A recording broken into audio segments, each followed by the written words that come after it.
रुको जरा सबर करो। বিএনপির বিরুদ্ধে ডাইরেক্ট অ্যাকশন, আল কোরআনের আলো করে করে চালো, আল কোরআনের আলো। ये फंस गया सी है। আসসালামু আলাইকুম রহমতুল্লাহি ওয়া বারাকাতুহু। আজকে একটা ঘটনা দেখলাম ইসলামিয়া ব্যাংক নিয়ে। ওখানে ইসলামিয়া ব্যাংকে সরকার একজন গভর্নর নির্বাচিত করেছে, নিয়োগ দিয়েছে।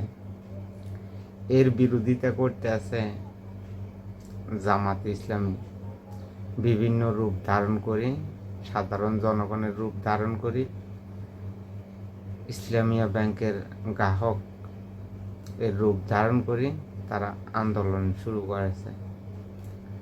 কেন এই ইসলামিয়া ব্যাংকের নতুন করে স্বৈরাচারের একজন লোক গভর্নর হিসেবে নিয়োগ দিয়েছে, এই নিয়ে আন্দোলন শুরু করেছে জামাত ইসলামীর, এনসিপির, ছাত্র শিবিরের নেতাকর্মীরা জনগণের রূপ ধারণ করে।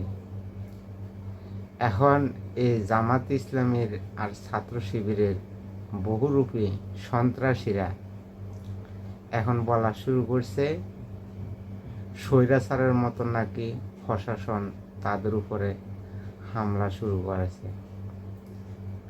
এই কথাবার্তাগুলা বলা শুরু করছে। এই জামাতে ইসলামী সবসময় বলেছিল ইসলামিয়া ব্যাংক তাদের নিয়ন্ত্রণে নাই, ইসলামিয়া ব্যাংকের সাথে তাদের কোনো সম্পর্ক নাই।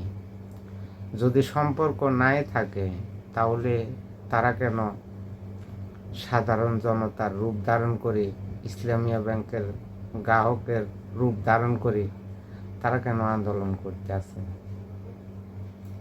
আসলে তারা আন্দোলন করতে আছে তাদের নিজের স্বার্থে। যেহেতু বাংলাদেশে একটা বিশৃঙ্খলা লাগানো যায়, যেহেতু তারা দ্রুত রাষ্ট্র পরিচালনার দায়িত্ব নিতে পারে এই সরকারকে হটিয়ে, এই জন্যে তারা বিভিন্ন জায়গায় বিভিন্ন রূপ ধারণ করে বিশৃঙ্খলা করে থাকে। তাদের মূল উদ্দেশ্য হলো যে এই সরকারকে, বর্তমান যে সরকার আছে এই সরকারকে হটিয়ে তারা ক্ষমতা দখল করা।